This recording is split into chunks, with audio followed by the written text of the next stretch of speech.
Tornando. Pronto, estamos de Isso. volta. Vamos dar continuidade, que esse tema, além de atual, ele é assim, pertinente e muitas pessoas, muitos advogados, colegas que estão aqui ingressando de novamente na live, ainda a gente continua com dúvida, né, professor? Sim, Então, com certeza. com a palavra, professor, pode dar continuidade.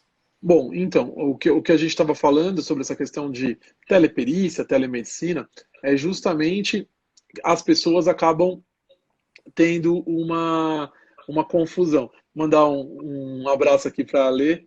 Um abraço. Então, acaba fazendo muita confusão entre a teleperícia e a telemedicina. E aí fala assim, se pode telemedicina, por que não pode teleperícia? Porque perícia médica não é igual consulta médica, né?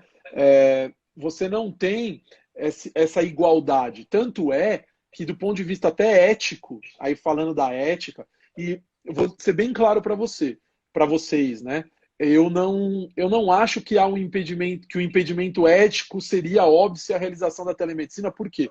Porque a questão ética, como o Conselho Federal de Medicina é uma autarquia federal, bastava uma ação civil pública ou uma ação individual e a gente poderia até ter, vamos dizer assim, revogado, ou se o médico sofresse uma sanção administrativa, ele poderia levar para a justiça comum para discutir isso. A questão para mim não é ética, eu não quero entrar na discussão ética. A questão para mim é técnica, porque o prejuízo é técnico, né? Então, por que há um prejuízo técnico? Porque numa consulta médica eu tenho uma relação médico-paciente, que é uma relação calcada na confiança entre as partes. Se o meu paciente não confia no médico, não confia em mim, eu falo para ele, olha, você tem que tomar esse antibiótico. Ele fala, não vou tomar, vou procurar outro médico, porque eu não estou confiando no que o senhor está falando. Então, essa relação médico-paciente, o pilar da relação médico-paciente é a confiança. Você tem que confiar no seu médico. Quando eu vou para a perícia, não existe essa relação de confiança. Tá? Por quê? Porque a relação de confiança, ela não é mais entre o perito e o periciado ou periciando. Ela é uma relação de confiança entre o perito e o magistrado. Então eu desvio o eixo da relação. Eu tenho uma relação de confiança numa consulta com o indivíduo que está ali na minha frente. No caso de uma perícia, não. Além de outras questões, você não trata o indivíduo, você não pode prescrever medicação, né? Como a Lei está colocando ali, existe uma desconfiança, e a desconfiança é mútua. Mas eu sempre falo assim, a gente fala aqui, a boa-fé é presumida, né? A má-fé é exceção. Para a perícia tem que valer isso também, a boa-fé é presumida. Mas aquilo volta naquela parte da técnica pericial. Quando o indivíduo chega ali na minha frente, ele falar que está com alguma coisa não é suficiente. E eu sempre falo para o advogado, se a alegação do seu cliente fosse suficiente, o juiz não mandava fazer perícia. Ele pegava a petição inicial e julgaria. Se ele determinou a realização de uma prova pericial, é porque ele quer que o indivíduo que tem conhecimento técnico em matéria médica coloque os olhos naquele caso e tecnicamente esclareça aquele ponto controvertido. Então, essa que é a grande questão. Né? Então, no momento da perícia, não basta a pessoa falar para mim, eu não mexo o braço. Eu não. Por isso da importância de você levar a documentação, de você fazer um exame físico. O exame físico e mental numa perícia é fundamental. Ele é uma peça principal da perícia. E aí o prejuízo de eu fazer essa chamada teleperícia. Né? A questão, justamente, está colocando aqui, né? A Nádia, prova de materialidade no crime e a prova pericial. Exatamente. Quando eu faço uma perícia, eu estou procurando vestígios. Todo fato deixa vestígios no mundo. Quando eu faço uma perícia, eu estou buscando vestígios técnicos daquela alegação. É justamente isso. A gente faz isso todos os dias fazendo perícia. Né? Exame de corpo de delito, exatamente. A gente faz, essa é a técnica pericial. Então, eu sempre, nas aulas, quem já fez algum curso sabe, eu falo, olha, o perito ele vai confrontar a documentação com a alegação e com o que eu estou vendo. E aí eu vou ver se a alegação e a documentação condiz com o que eu estou vendo. Né? E o que eu estou vendo não é vendo aqui na câmera, é vendo, mexendo. Perito tem que examinar o indivíduo. A gente briga, e os advogados, briga no bom sentido, né? E os advogados reclamam, a gente fala, tá errado, o perito tem que pôr a mão, o perito tem que examinar, o perito tem que... a perícia, ela começa desde que o cara entra no meu consultório. Então, eu já estou observando, eu estou verificando qual é a atitude dele. Por exemplo, uma pessoa que tem um transtorno mental, a gente tem uma que a gente chama de linguagem não verbal. Eu não faço avaliação do exame mental da pessoa só com o que ela está falando, o comportamento dela, como ela se comporta diante da situação, a forma como ela se apresenta. Tudo isso faz diferença, né? Tudo isso que eu estou falando, pessoal, volto a repetir, é do ponto de vista pericial. Isso não quer dizer que o juiz pode falar assim, isso aí para mim não vale nada, o documento trazido pela parte é suficiente, acabou. Quem é o cara que vai avaliar é o magistrado. Mas do ponto de vista pericial, a gente tem que considerar que a técnica pericial é essa. Verdade. Você falou um fato aí que aconteceu no escritório. Uma cliente, ela foi fazer perícia e ela tinha muita dor, né, no braço, ela não conseguia levantar o braço, fazer as coisas, né? E ela foi fazer perícia. E quando você falou que a perícia é analisada desde quando ele coloca o pé, o que aconteceu com essa cliente? Ela foi de moto. Então. Na moto, ela prendeu o cabelo com maior tranquilidade, tirou o capacete, fez tudo com o braço. Quando ela chegou na perícia... Aí não mexe o braço. E o perito e o médico desenhou isso no laudo. Mostrou as fotos, a câmera. E quando ela chegou na perícia, o médico levanta o braço. Ela, não consigo, não consigo. Então ele desenhou isso tudo no laudo, ele fez o laudo. Eu falei com ela, olha, infelizmente... Não tem o que fazer. Você pode até ser condenada por má fé. Sim, litigância de má fé. Uma liberdade totalmente. E chega no perito, diz que não consegue nem amarrar o cabelo. E ela falou, aí o perito perguntou pra ela, tava no laudo. E quem fez esse penteado no seu cabelo? Foi meu esposo. E na filmagem que ele postou no processo, ela amarrando o cabelo em cima da moto, tirando o capacete. Eu falei, não tem nem como, você perdeu. Torce para que não seja condenado com litigância de má fé. Sim. Tanto que nos laudos, eu até falo isso para os médicos, eu não costumo utilizar o termo simulação, que eu acho um termo forte. Porque simulação, para mim, tem uma questão de dolo, né? Quando a pessoa simula, ela tem a intenção de, né?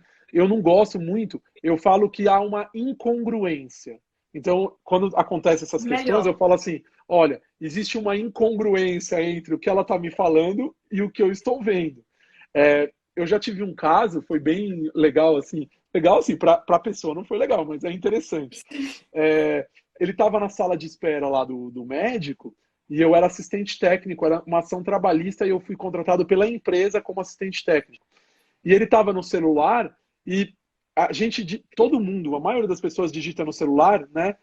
Você não digita no celular usando o indicador. Você pega o celular assim, você digita com os polegares, né? E a pessoa estava lá. Blá, blá, blá, blá, blá, blá, blá, blá. Quando chegou na sala do perito, ela não mexia o celular, não mexia o dedo, o polegar. Aí o perito falou, mas como você não mexia? Você estava mexendo agora no celular ali fora, né? Então, assim, isso é uma questão importante que eu passo para os advogados. Vocês têm que conversar isso com o cliente e falar, olha, às vezes não vale a pena você aumentar o que você sente, porque existe uma questão, eu sempre falo isso, é uma questão de credibilidade. Credibilidade, você perdeu a credibilidade, acabou, né? A partir do momento que você perdeu a credibilidade, tudo que você falar vai passar a ser mentira, mesmo que seja verdade.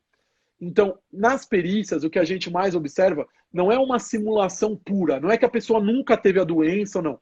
O que a gente mais observa é a pessoa exacerbar sintomas. Então, e às vezes isso é criado pela expectativa de estar na perícia. Então, muitas vezes você vê assim, o advogado às vezes até fala, olha, é agora. Se você não provar que você está doente, vai perder o processo. O cara chega lá desesperado, ele fala, eu vou ter que fazer alguma coisa aqui. Porque se eu não provar que eu estou doente, eu vou perder o processo. E aí ele exacerba o sintoma. E o médico experiente, o perito experiente, ele consegue detectar isso. A gente sabe, a gente avaliando, porque a medicina você consegue saber.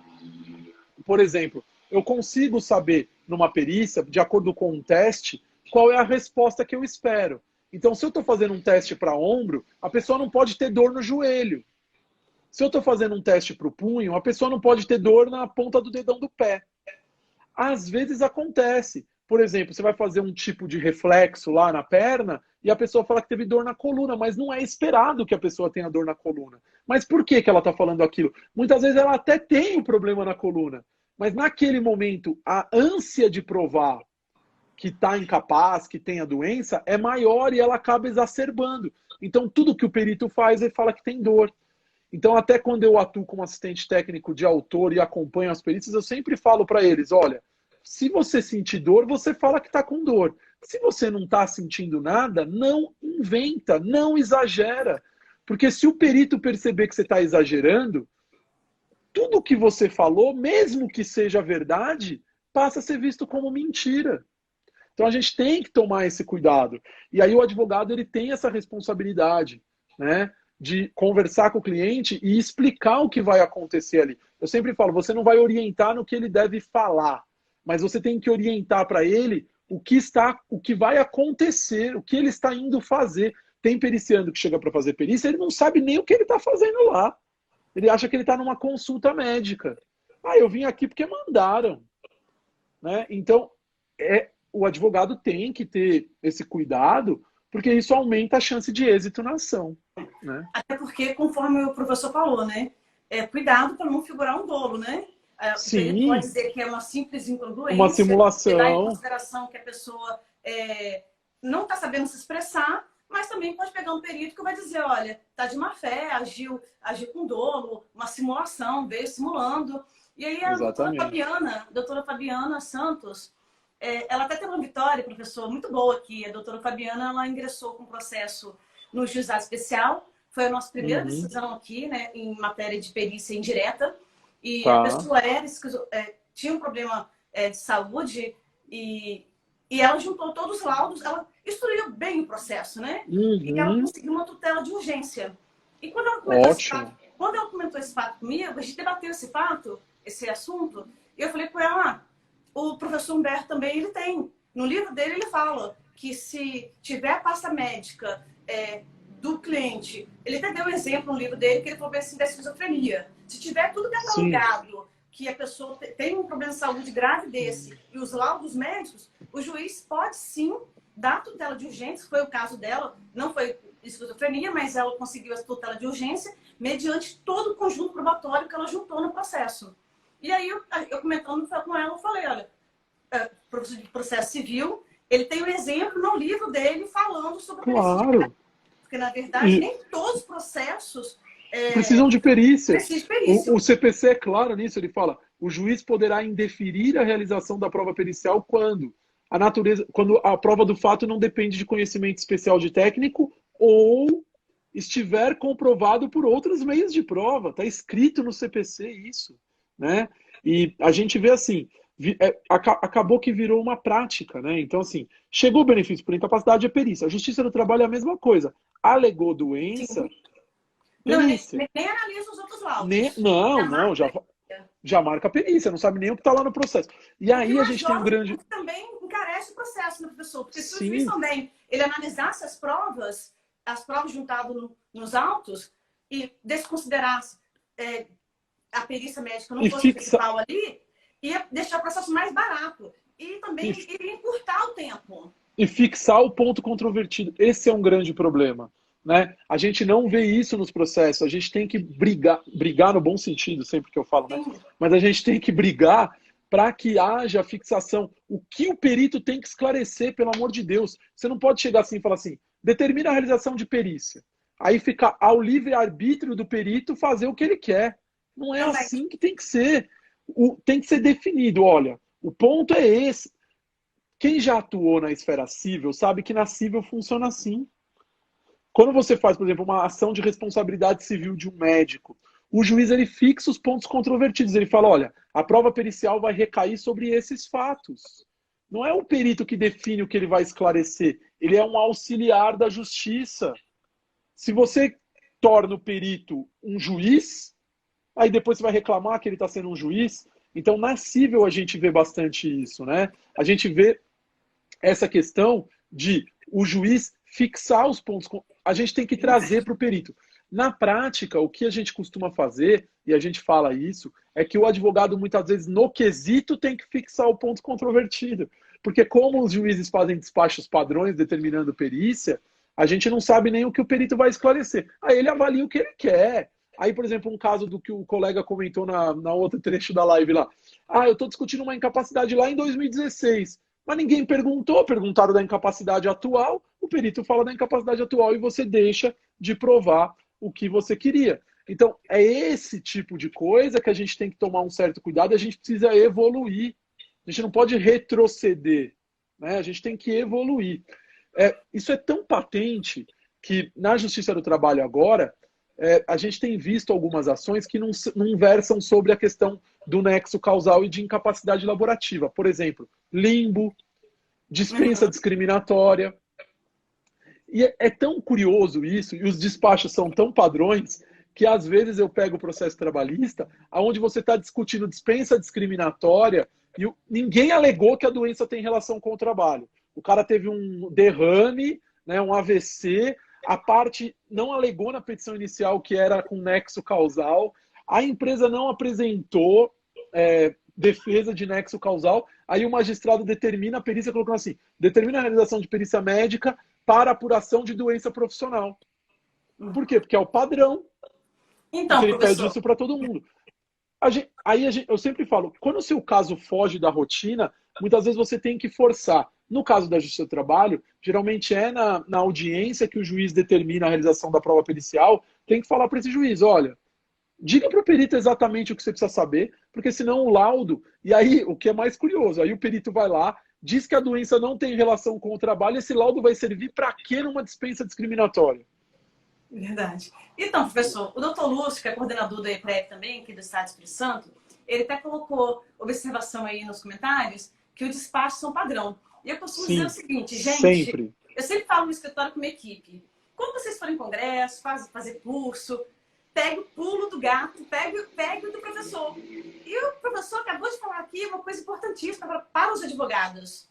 Gente, fixe os pontos controvertidos. Claro, porque muitas sempre. vezes esses despachos padrões são feitos porque os advogados também aceitam e não questionam. A partir do momento que nós advogados começarem a falar excelência na audiência, abriu audiência trabalhista, excelência, perícia para quê? Vamos fixar então os pontos controvertidos. Vamos Aí, fixar o que vai ser esclarecido. Vejo, às vezes o juiz inverte a perícia, inverte pagamento, né, o ônus é para pagar. O ônus. E o advogado da empresa nem pergunta ao juiz, excelência, então vou fixar os pontos controvertidos. O advogado reclamante, vou fixar os pontos. Porque para que perícia? Questiona Exatamente. o juiz. Não encare o juiz como o último a falar. Não, você pode ir na audiência, olha, deixar registrado na ata os pontos controvertidos. Porque até isso vai facilitar o entendimento do perito, para o perito também não discorrer além da inicial, ou, na verdade, os pontos controvertidos não feitos pelos advogados acaba trazendo o quê? Um laudo pericial negativo, ou para quê? Ou até mesmo, o que eu sempre... se não fixou, para que ter, então, o laudo? Se você não sabe, se o advogado não sabe para que é o laudo, porque quando você não fixa... A prova é para você comprovar a sua tese jurídica. Se você tem uma tese jurídica, você tem pontos. Você tem pontos nessa tese jurídica que vão depender de prova testemunhal, pontos que vão depender de prova documental e pontos que vão depender da prova técnica. E aí eu tenho que dizer, olha, o que eu quero provar com a perícia é isso. Acabou, é um meio de prova. Por isso que eu estou falando, a gente precisa evoluir nessa questão da técnica, né? Por isso que eu sou contra a teleperícia, porque para mim seria a gente voltar e a gente tem que brigar para melhorar. Né? Uma questão importante que você colocou sobre essa questão desses pontos controvertidos. Eu sempre falo para o advogado, quando faz curso, falo assim, ó, se você não fixa o ponto controvertido, nem na quesitação, no GEF é mais difícil, então no quesito você tem que fazer quesito específico e apresentar o que precisa ser esclarecido. Se você não faz isso, você conta com a sorte. Qual a sorte? De você pegar um perito que entenda um pouquinho de direito, ele leia as peças processuais e entenda o que está sendo discutido no processo. Se você pegar um perito que tem essa noção, ele vai trazer elementos para esclarecer os pontos controvertidos, porque ele vai identificar o que está sendo discutido. Só que eu não posso contar com a sorte. né? Eu não posso. Por quê? Porque eu não posso contar que o perito vai ter essa capacidade jurídica de entender o que está acontecendo. Então, eu tenho que levar. Ele é médico, né? A maior parte dos peritos, infelizmente, não tem noções jurídicas. Por isso que eu acabei de falar, tem perito que fica bravo porque a parte questionou ele. É um direito da parte, ele não tem que ficar bravo, ele tem que saber que faz parte da função dele responder questionamento das partes. Se você não quer ser questionado, vai fazer outra coisa. Eu sempre falo para quando eu dou curso para médico. Você não quer ser, você não tem médico que não gosta de ser questionado. Ah, não, porque o advogado vai ficar me fazendo pergunta, o advogado é chato. Então vai fazer outra coisa. Vai fazer outra área da medicina. Porque na perícia, a única certeza que você tem quando você entrega um laudo é que você vai ser questionado. Aí o advogado ele tem que fazer esse exercício. Então é muito importante essa questão dos pontos controvertidos. Você tem que levar isso para o processo. Não deixar o arbítrio do perito para que ele defina o que ele quer esclarecer. Né? Então, essas são questões bem importantes e fazem toda a diferença. Isso pode significar, às vezes, ganhar ou perder uma ação. Eu costumo dizer, em 2019 para 2020, eu fui presidente da Comissão de Direito Previdenciário da OAB estadual aqui no estado. Então, eu recebia muitas perguntas de jovens advogados da seguinte forma. Me ligavam, né? E, doutora, estou com processo, o laudo pericial negativo, e agora, o que fazer? Aí, volta aí do que você falou. Gente, tem que estudar muito, tem que fazer os pontos controvertidos, porque não é contar com a sorte. Você não pode brincar com a vida do segurado. Sim. Não pode. Entendeu? E brincar com a sorte. Vou fazer inicial. Se der o laudo positivo, ótimo, ganhei o processo. Se der negativo, não sei o que fazer. Bom. Não pode ser assim, gente, porque até porque o segurado, você não pode brincar com a vida dele. Isso eu sempre falava com eles. E o doutor Lúcio alertou aqui das atualizações e falou assim, eu quero fazer o novo curso do professor. E aí eu falo, e eu comento aqui. Aí hoje eu estava conversando com uma advogada do escritório e ela brincou comigo. Ela disse, doutora, como a doutora sabe um montão de coisa assim? Eu falei, olha só, a gente se vira. A gente almoça com o livro do lado, a gente estuda de madrugada, a gente dá nossos pulos, porque o que não pode é o advogado não se atualizar. E aí, eu falo mais uma vez, professor, a gente tem a oportunidade, a gente está aí, o IEPREV está com um webinário maravilhoso, gratuito, que vão estar professores renomados. Então, vocês advogados que estão assistindo. Amanhã cedo, né? Amanhã cedo, né? Amanhã. E é um webinar, assim, gratuito, gente. Porque, assim, são professores renomados e vale a pena mesmo, porque vocês têm que aprender, têm que estudar. Eu acho que hoje... Professor, estude. Conteúdo não falta, né? Você tem conteúdo gratuito, tem conteúdo pago, os preços são acessíveis, não é coisa assim de outro mundo, dá para fazer curso, sim. O IEPREV tem bastante curso muito acessível. Então, assim, eu acho que cada vez mais tem que ter qualificação profissional, não tem jeito, né? Não tem jeito. Você hoje, no direito, dentro do direito previdenciário, não dá mais para brincar, né? Não dá para, se der, deu, não. A legislação ela muda com uma velocidade muito grande, o advogado tem que estar sempre atualizado, tem que se qualificar, tem que saber processo civil, tem que saber impugnar um laudo, tem que saber se manifestar, fazer um recurso, fazer sustentação oral, tem que saber advogar na área administrativa, que tem muita coisa que a gente consegue resolver na administrativa sem precisar levar para o Poder Judiciário, é mais rápido. Então, assim, você tem que... O advogado que atua no direito previdenciário, a gente viu uma migração muito grande, né, de advogados da área trabalhista para o direito previdenciário, acabou até pela reforma trabalhista, diminuiu muito o número de ações trabalhistas, a gente viu uma migração. Então, quem migrou, quem atua, cada vez mais tem que se qualificar, você tem que ter um diferencial. Porque senão, seria a mesma coisa que a pessoa mesmo ir lá e propor ação, né? Ele pode ir, ele vai lá sozinho, a gente falou no começo da live. Ele vai lá sozinho, propõe a ação e seja o que Deus quiser, contar com a sorte.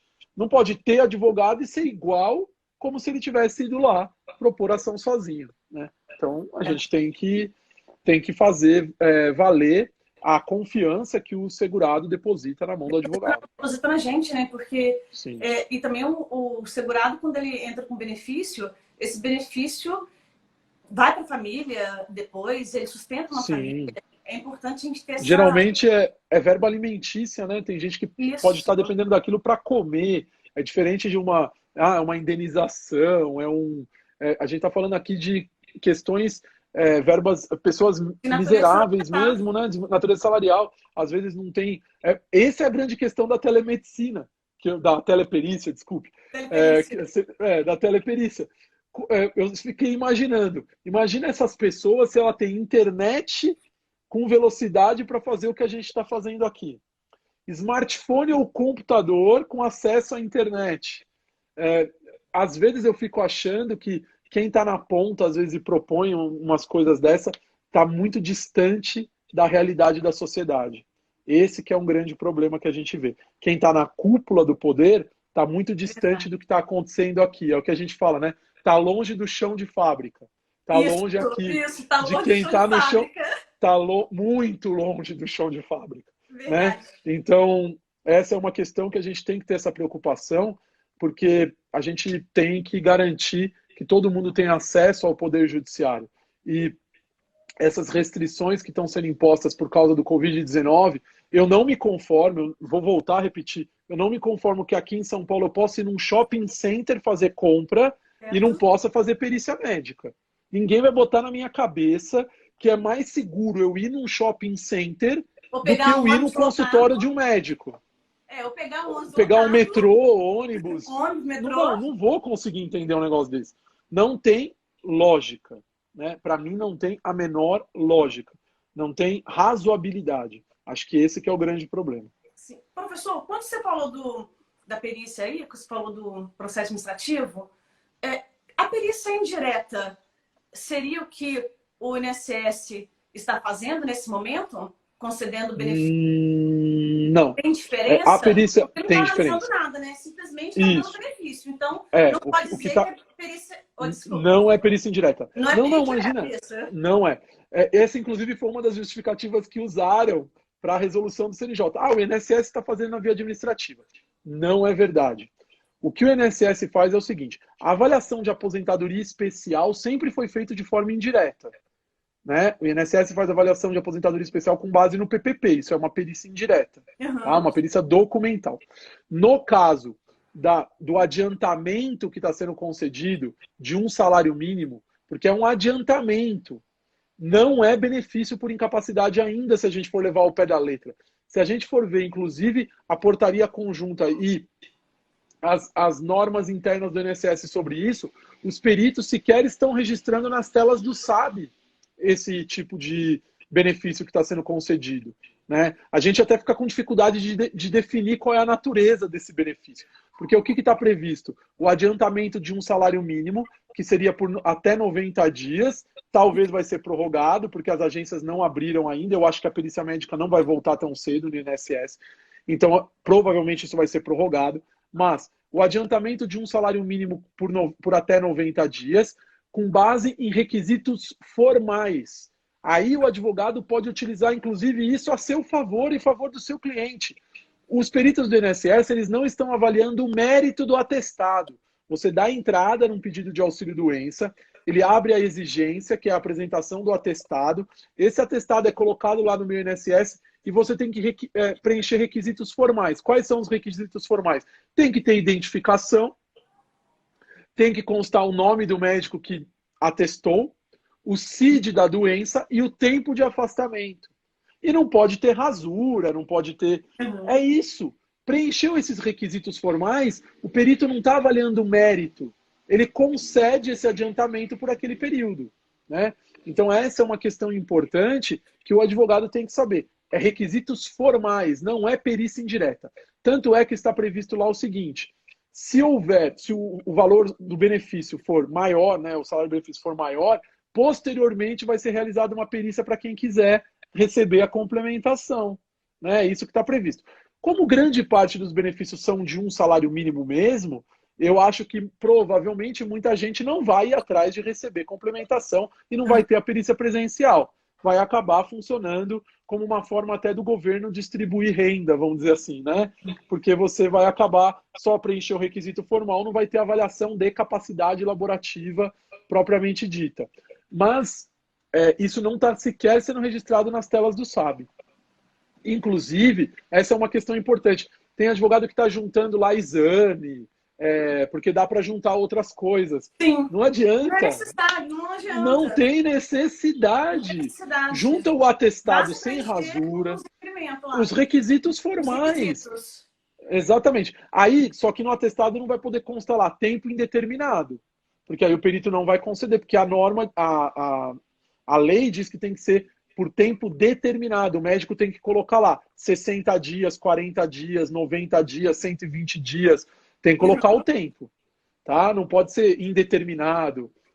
Porque aí, se estiver indeterminado, não vai ser concedido o adiantamento e vai ficar pendente de perícia. E aí, provavelmente, essa perícia vai ser marcada, eu acredito que deve ser de agosto para frente. Né, que vai voltar mesmo a fazer as perícias. Verdade, gostei, professor. Então, gente, ficou bem frisado aqui. Adiantamento é diferente de perícia indireta. Do benefício. O juiz, muito. Ele não está decidindo ao laudo, mas ele pode avaliar o processo conjunto probatório claro. E conceder tutela antecipada. Essa tutela antecipada que ele concedeu no processo, que eu citei até da doutora Fabiana, que foi aqui em Vitória, é considerada uma perícia médica, né, professor? Mas esse adiantamento de um salário mínimo que a portaria diz, do INSS, não tem nada a ver com perícia indireta. Isso. Né? Não tem nada a ver, não é perícia indireta. Porque para eu falar em perícia indireta tem que ter um laudo. E os peritos não estão fazendo laudo. Eles estão preenchendo só os requisitos formais. Ele vê, tem data, tem início, tem fim, tem CID, não está rasurado? Pronto, concedeu. Ele não está avaliando, isso aqui em vez de 20 deve ser 15. Não, isso aqui tem que dar 30. Não, ele não está fazendo esse tipo de juízo, né, de avaliação. Ele está só verificando ali os requisitos formais.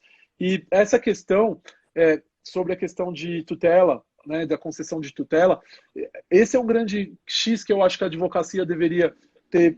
A gente acabou, acho que, gastando muito tempo e muito esforço com a questão da teleperícia, vai ter, não vai ter, aquela discussão eterna, os médicos contra, alguns advogados a favor, outros contra, o Poder Judiciário todo a favor, praticamente, a maioria dos juízes a favor.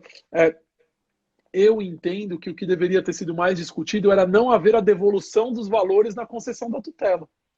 Se a gente está num tempo de exceção, eu acho que isso deveria ter sido adotado. Olha, se conceder tutela em pandemia, não vai ter depois risco de devolução de valores. Né? Que a gente sabe que é um risco que existe. É um risco grande. Né? Inclusive, a maioria dos advogados avisa o cliente, né? Vai receber tutela, mas pode ser. Claro, senão depois. Eu estou pedindo tutela de urgência em todos os processos. Lógico, nos processos que eu vejo que há cabimento mesmo, né? Porque também tem processos que a gente sabe que realmente precisa de uma perícia e não tem como conceder sem ela. Mas nos processos que eu tenho consciência plena do que foi julgado, eu tenho pedido tutela de urgência. Sim. Professor, nós vamos indo para o final. Foi muito bom. Na verdade, eu ficaria assim, porque, como diz aí, teve uma advogada que falou que é sua fã, meu ídolo, fiquei enciumada. É meu ídolo também. Eu acompanho. Obrigado. Tenho todos os seus livros. Falta o autógrafo, né? Mas eu tenho os livros, tenho estudado muito sobre esse assunto, gosto desse assunto, até porque, como eu faço trabalhista previdenciário, me ajuda muito. Aliás, o previdenciário, no que tange a perícia, me ajudou muito a trabalhar os processos na área do direito do trabalho. Sim. É muito importante essa noção.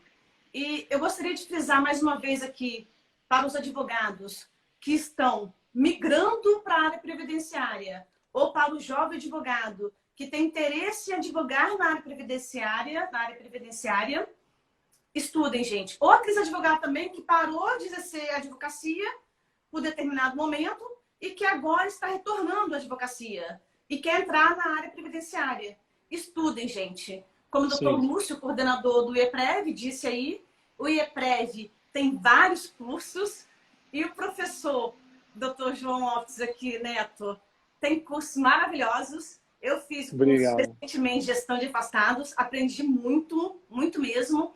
Eu indico ele mesmo porque eu fiz, gostei e aprendi muito.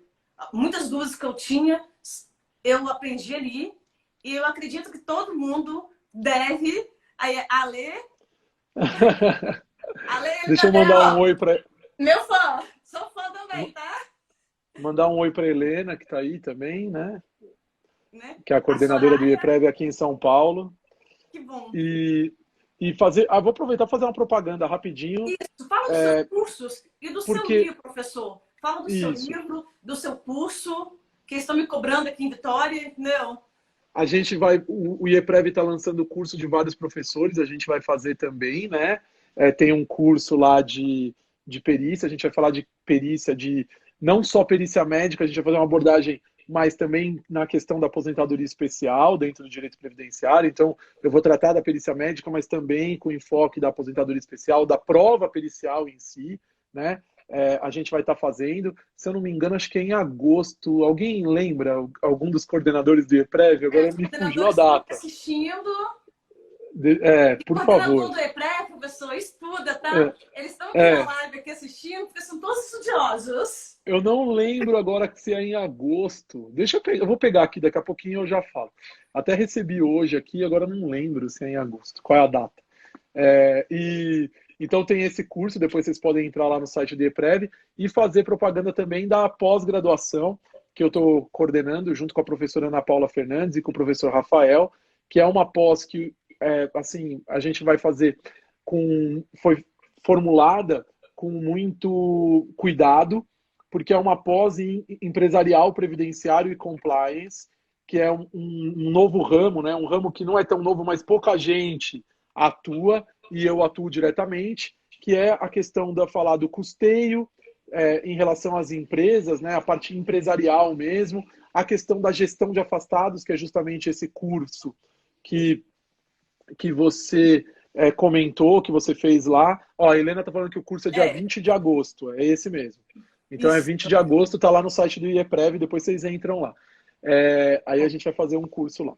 E então, da pós, essa pós é bem interessante, já está com as vagas abertas, as inscrições abertas. Então, todo mundo que quiser conhecer, quem não conhece, ou pede para um de nós, a gente tem lá para vocês verem o programa, quais são as disciplinas, vai ser bem legal. Então, vai ter uma parte que vai falar da questão tributária, vai ter uma parte que vai falar da questão previdenciária propriamente dita, da questão de escritório, de como a gestão, como que a gente presta esse serviço para as empresas, e a parte de saúde e segurança no trabalho, que é a parte das normas regulamentadoras, da gestão de afastado, do compliance, né? Então, que é uma coisa que hoje é muito discutida dentro do mundo corporativo. Eu acho que vale a pena, mesmo, eu não advogo para a empresa, mas não importa. Até para você ver qual é a visão empresarial, né? Qual que é a visão da empresa sobre aquela questão. Então é uma pós bem legal. A gente escolheu os professores só pessoas que têm conhecimento teórico, mas que exercem a atividade, né, que têm aquele conhecimento prático, porque essa que é a ideia. A gente não ficar só na teoria. A teoria é muito importante, mas nós também temos que agregar esse conhecimento prático do chão de fábrica, né, como eu falei, para que possa a gente trazer esses elementos para dentro do mundo jurídico e essa discussão. Então é bem legal. Quem quiser, às vezes pode me mandar mensagem no Instagram ou pelo WhatsApp. Algumas pessoas têm meu WhatsApp. Quem não tiver, pergunta no Instagram que eu passo o WhatsApp. Não vou falar aqui porque ficar gravado, aí depois vão me passar trote. Me manda lá para saber que a pessoa é real e eu passo o WhatsApp, aí eu mando o PDF com tudo certinho, tá? Então, essa pós, conheçam, é bem interessante. As inscrições já estão abertas. A previsão de início da pós é em agosto, tá? É EAD. Estão perguntando se é EAD. Isso. Totalmente online, tá? Não vai ser presencial a pós. Ela é uma pós totalmente online. Então, se você estiver em qualquer lugar do Brasil, você pode estar fazendo a pós-graduação. Amanhã o IEPREV tem um webinário, né? Como você já comentou. Esse eu vou como ouvinte, eu não vou palestrar, mas eu vou estar lá presente, vou assistir, por causa que eu já vi os temas, a qualidade dos palestrantes, como você falou, é muito importante. E o curso que a gente vai fazer, como a Helena lembrou, no dia 20 de agosto, sobre perícia, quesitação e impugnação de laudo pericial. Eu estou preparando um curso que eu vou falar da parte da perícia médica, mas também trazendo a questão da perícia de engenharia, a questão da perícia na aposentadoria especial. Então, um curso bem interessante, bem completo mesmo. E o livro que a gente vai fazer o sorteio, né? Aí tem que passar as regras. Olha, gente, é isso aí. O sorteio tá lá no meu feed no Instagram. Eu quero que vocês entrem no feed, curta a foto, marque os seus amigos. E o sorteio vai ser quinta-feira próxima, tá? A gente vai fazer uma semana aí. Quinta-feira próxima vai ser feito sorteio às 20 horas. E eu quero deixar um recado com vocês aqui. Como eu disse para vocês, eu devoro mesmo os livros do professor João Lopes. Não é porque ele está aqui não, mas realmente eu devoro mesmo, professor. E aí, gente, eu vou participar no dia 20 do primeiro colóquio interestadual de direito previdenciário.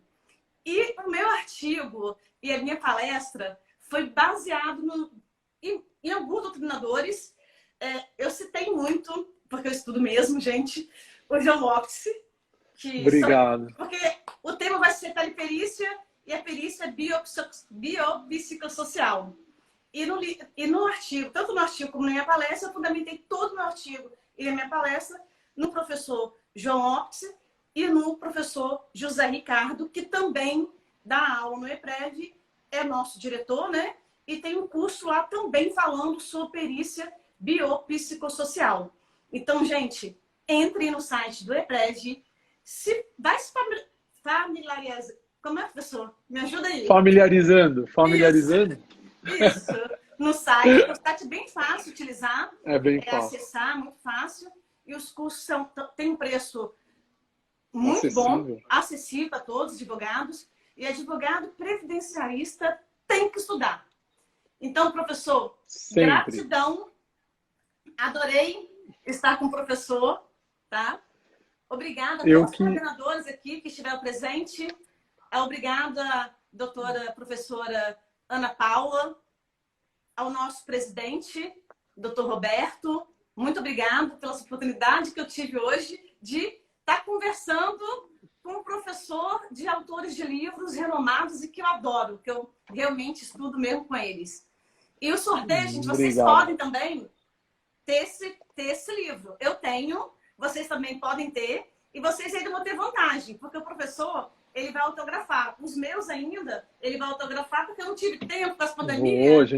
A gente vai se encontrar, se Deus quiser, no congresso do IEPREV. Isso, professor. E aí eu vou autografar todos eles. A gente vai, se Deus quiser, até lá já acabou tudo isso. Eu acho que talvez até a tendência agora a gente chegou no pico, né, da pandemia, não tem jeito. E a tendência agora é o que aconteceu nos outros países do mundo, é uma queda de casos. E eu acho que para o segundo semestre a gente já vai ter uma condição bem melhor e aí a gente vai poder se encontrar presencialmente. Verdade. Obrigada, gente. Quem tiver perguntas, pode depois mandar pelo direct. Isso, manda para mim no direct. E a gente vai solucionando e respondendo vocês. A regra do sorteio é no seu Instagram, né? Tem que entrar no seu post lá. O sorteio no meu Instagram, vocês vão seguir no Instagram, vão curtir a foto principal do sorteio, vão seguir o professor e a minha pessoa. E aí, na próxima quinta-feira, 8 horas, 20 horas, a gente vai fazer o sorteio. Então, fiquem ligados que vai ter esse sorteio e vocês vão ganhar, um de vocês vão ganhar um livro do professor autografado, que é o da perícia médica, visão trabalhista e previdenciária. Gente, esse livro é maravilhoso, muito bom mesmo. Vocês podem usar tanto na seara trabalhista como na previdenciária. Vocês vão estar bem assistidos nessas duas áreas. Então, um abraço a todos. Obrigado mais uma vez. Um abraço, pessoal. Se alguém quiser ouvir que estão fazendo pergunta sobre a pós-graduação, manda, já está no site do IEPREV, mas manda para mim no direct que eu mando para vocês. Tem um PDF que já tem lá o link, inclusive no PDF, e todas as informações sobre a pós, tá? Então manda para mim, eu encaminho para vocês no PDF, tá bom? Perfeito. Queria agradecer muito a Valéria pelo convite, ao IEPREV, o Roberto, a Ana, pela oportunidade mais uma vez, né, de a gente poder estar aqui discutindo. Eu acho que esse serviço que o IEPREV faz de levar informação para os advogados é uma coisa muito importante. é aquilo que a gente estava discutindo, cada vez mais o advogado tem que se qualificar, e tem que se qualificar também porque ele vai utilizar esse conhecimento para ajudar as pessoas. Acho que esse que é a grande questão, né? A gente, utilizando o conhecimento para ajudar as pessoas, a gente cumpre com a nossa função na sociedade. Eu penso assim, então acho que esse é um norte que a gente tem que ter, porque o conhecimento ele acaba trazendo uma melhor prestação de serviço como profissional. Verdade. Quem tirou um print, manda pra gente, manda pro Isso. direct. Marca a gente lá no Marca a Instagram. gente, tira o print, gente, e marca a gente. Vamos fazer uma pose legal, professor?